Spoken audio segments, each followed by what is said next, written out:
ಇಲ್ಲಿ ನೋಡ್ರಿ ಎಂತ ಮಸ್ತ್ ಒಡಕಲ ಚಟ್ನಿ ಪುಡಿ ಮಾಡೇನ್ರಿ. 1 ತಿಂಗಳು ತನಕ ಆರಾಮಾಗಿ ಇಟ್ಕೊಂಡು ಇದನ್ನ ತಿನ್ಬೋದು. ಹೆಂಗ್ ಮಾಡೀನಿ ಅನ್ನೋದು ಈ ವಿಡಿಯೋ ಒಳಗೆ ನಿಮ್ಗೆ ತೋರಿಸ್ಕೊಡ್ತೀನಿ. ಇಷ್ಟ ಆತಂದ್ರೆ ಲೈಕ್ ಶೇರ್ ಸಬ್ಸ್ಕ್ರೈಬ್ ಮಾಡ್ರಿ, ನನ್ನ ಅಪ್ಲೆ ಕಮೆಂಟ್ ಮಾಡ್ರಿ. ನೋಡ್ರಿ ಫಸ್ಟ್ ಅಂತೂ ಪ್ಯಾನ್ ಕಾಯ್ಲಿಕ್ಕೆ ಇಡೋಣ್ರಿ 2 ಗ್ಯಾಸ್ ಮೇಲೆ. ಆಮೇಲೆ ಕಡ್ಲಿ ಬೇಳೆ ತಗೊಂಡೇನಿ.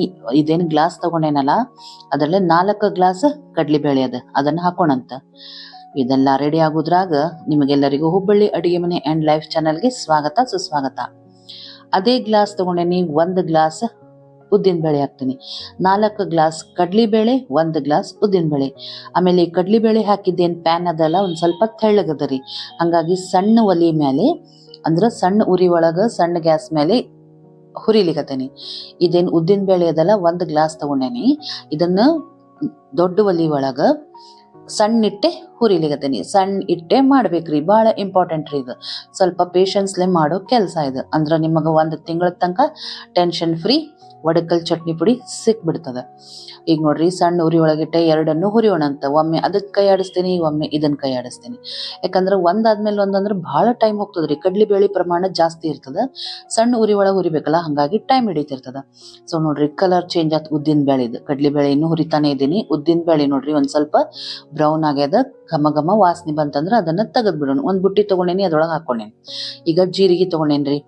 ಹೆಂಗಂದ್ರ 1 ಗ್ಲಾಸ್ ಉದ್ದಿನ ಬೇಳೆ ತಗೊಂಡಿವಲ್ಲ, 1 ಸ್ಪೂನ್ ಆ ರೀತಿ 4 ಸ್ಪೂನ್ ಜೀರಿಗೆ ತಗೊಂಡೇನ್ರಿ. ಜೀರಿಗೆ ಕೂಡ ಸಣ್ಣ ಉರಿ ಒಳಗಿಟ್ಟೆ ಹುರಿಯೋಣಂತ. ಟಿಫಿನ್ ಸ್ಪೂನ್ ಇರ್ತದಲ್ಲ ಅದನ್ನ ತಗೊಂಡೇನಿ.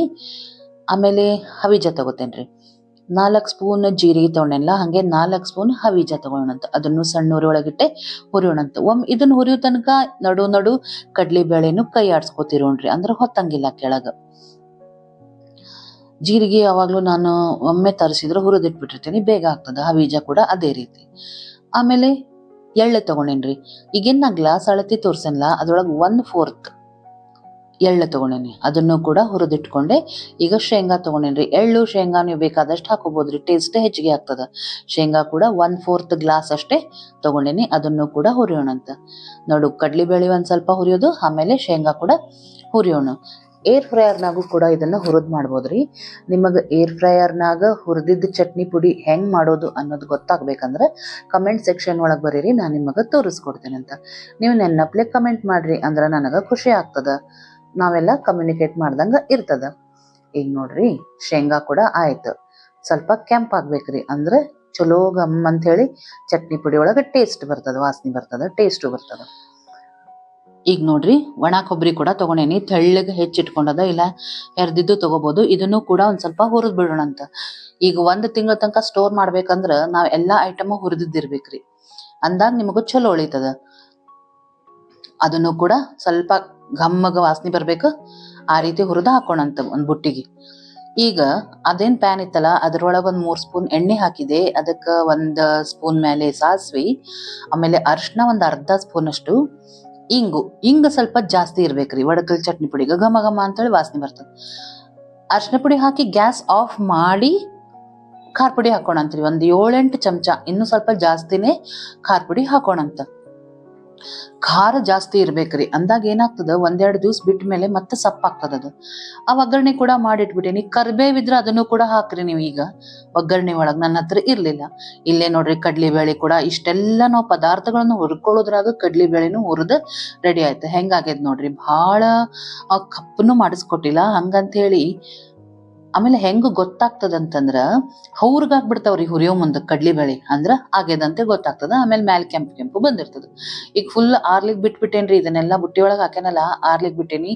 ಒಣ ಕೊಬ್ಬರಿ ಸಣ್ಣ ಮಾಡ್ಕೊಂಡು ಇದಕ್ಕ ಹುಣಸೆ ಹಣ್ಣಿನ ಪೌಡರ್ ಇತ್ರಿ ನನ್ನ ಹತ್ರ, ಅಂದ್ರೆ ಒಂದ್ ಸ್ವಲ್ಪ ಎಣ್ಣೆ ಕಾಸಿ ಹುಣಸೆ ಹಣ್ಣು ಹಾಕಿ ಪೌಡರ್ ಮಾಡಿ ಇಟ್ಕೊಂಡ್ಬಿಟ್ಟೇನಿ. ಈ ರೀತಿ ಗಾಜಿನ ಬಾಟ್ಲಿ ಒಳಗ್ ಹಾಕಿ ಇಟ್ಕೊಂಡ್ಬಿಟ್ರ 6 ತಿಂಗಳ ಏನೂ ಆಗುದಿಲ್ರಿ, ಮಸ್ತ್ ಇರ್ತದ. ಇಲ್ಲಪ್ಪಾ ನಿಮ್ ಹತ್ರ ಇದು ಇರ್ಲಿಲ್ಲ ಅಂದ್ರ ನೀವು ಹುಣಸೆ ಹಣ್ಣು ಒಗ್ಗರಣೆ ಒಳಗ ಎಣ್ಣೆ ಇಟ್ಟಿದ್ವಲ್ಲ ಕಾಯ್ಲಿಕ್ಕೆ, ಆ ಟೈಮ್ನಾಗ ಹುಣಸೆ ಹಣ್ಣು ಕರೆದು ತಕೊಂಡ್ಬಿಡ್ರಿ. ಅದ್ ಆರಿದ್ಮೇಲೆ ಮಿಕ್ಸಿಗೆ ಹಾಕೋ ಮುಂದೆ ಅದನ್ನು ಹಾಕೋಬಹುದು. ಎಷ್ಟು ಹುಣಸೆ ಹಣ್ಣು ತೊಗೊಂಡಿರ್ತೀವಿ ಅಷ್ಟು ಬೆಲ್ಲ ತಗೋಬೇಕ್ರಿ. ಈಗ ಇದನ್ನ ಫುಲ್ ನೈಸ್ ರುಬ್ಕೊಂಡ್ಬಿಡೋಣಂತ್ರಿ. ಫುಲ್ ನೈಸ್ ಮಿಕ್ಸಿಗೆ ಹಾಕೋಬೇಕ. ಇದನ್ನೇನ್ ಜರಡಿ ಹಿಡಿಬೇಕಂತ ಏನಿಲ್ಲ. ಒಂದ್ ಸ್ವಲ್ಪ ಬಾಯಿ ಒಳಗ ಬಂದ್ರೂ ನಡೀತದೆ. ಇದಕ್ಕೆ ಒಡಕ್ಲ ಅಂತ ಹೇಳ್ತೇವ್ರಿ. ಏನು ಮಸಾಲೆ ಹಾಕದೆ ಈ ರೀತಿ ಮಿಕ್ಸಿಗೆ ಹಾಕಿಟ್ಕೊಂಡ್ರೆ ಒಡಕ್ಲ ಅಂತೀವಿ. ಇದನ್ನ ಒಂದ್ ಸ್ವಲ್ಪ ನಾವು ತೆಗೆದಿಟ್ಕೊಂಡು ಪಲ್ಯಾಗ ರಸ ಪಲ್ಯ ಮಾಡೋ ಮುಂದ, ಸಾಂಬಾರ್ ಮಾಡೋ ಮುಂದ ಕೂಡ ನಾವು ಇದನ್ನ ಯೂಸ್ ಮಾಡ್ಕೋಬಹುದ್ರಿ ಒಡಕ್ಲನ. ಈಗಂತೂ ಅಷ್ಟು ಒಡಕ್ಲ ಮಿಕ್ಸಿಗೆ ಹಾಕಿ ರೆಡಿ ಮಾಡಿ ಇಟ್ಕೊಂಡೆ. ಫುಲ್ ನೈಸ್ ಸಣ್ಣ ಜಾರ್ ಒಳಗೂ ಹಾಕಿದೆ. ಹಾಕಿ ನೈಸ್ ಮಿಕ್ಸಿಗೆ ಹಾಕಿ ಇಟ್ಕೊಂಡ್ಬಿಡೋಣ. ಈಗ ಇದಕ್ಕೆ ರುಚಿಗೆ ತಕ್ಕಷ್ಟು ಉಪ್ಪು, ಹುಣಸೆ ಹಣ್ಣು ಬೆಲ್ಲ ಆಲ್ರೆಡಿ ಹಾಕ್ಬಿಟ್ಟಿದ್ದೆ. ರುಚಿಗೆ ತಕ್ಕಷ್ಟು ಉಪ್ಪು ಹಾಕಿದೆ. ಈಗ ಇದೇನ ಒಗ್ಗರಣೆ ಮಸಾಲೆ ಮಾಡಿ ಇಟ್ಕೊಳದಲ್ಲ ಅದನ್ನು ಹಾಕೋಣಂತ. ಈ ಒಗ್ಗರಣೆ ಒಳಗೆ ನಾವು ಕರ್ಬೇವು ಹಾಕಿದ್ರೆ ಅದನ್ನು ಡೈರೆಕ್ಟ್ ಹಾಕ್ಬೇಕ್ರಿ, ಮಿಕ್ಸಿಗೇನು ಹಾಕ್ಬೇಕಂತಿಲ್ಲ. ಬಾಯಿ ಒಳಗ ಅಲ್ಲಲ್ಲೇ ಕರ್ಬೇವು ಬಂತಂದ್ರ ಮಸ್ತ್ ಟೇಸ್ಟ್ ಬರ್ತದ ಅದು. ಇದನ್ನೆಲ್ಲ ಹಾಕಿ ಚಂದಾಗಿ ಕೈ ಆಡ್ಸೋಣಂತ. ಏನ್ ಮಾಡ್ತಾರಂದ್ರಿ, ಈ ಟೈಪ್ ಕಲಸಿದ ಮೇಲೂ ಒಂದ್ಸಲಿ ಮಿಕ್ಸಿಗೆ ಹಾಕ್ತಾರ. ನಾ ಏನ್ ಹಂಗ್ ಮಾಡ್ಲಿಲ್ಲ. ಈ ರೀತಿ ಎರಡು ಕೈಲೇ ಸ್ಮ್ಯಾಶ್ ಮಾಡ್ಕೊತ ಹೋದೆ.